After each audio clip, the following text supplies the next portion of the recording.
In 1914, the Battle of Tannenberg reshaped East Prussia through a bold use of interior lines and rapid rail-enabled redeployments by Hindenburg and Ludendorff. The German forces exploited delayed Russian communications, concentrating on two endpoints to create a decisive encirclement that crushed the northern Russian armies.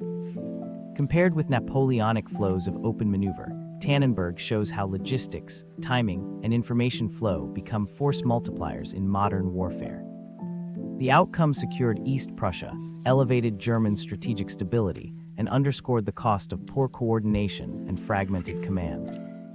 The lesson persists today: synchronize tempo, communications, and supply networks to turn geography into an advantage across ages.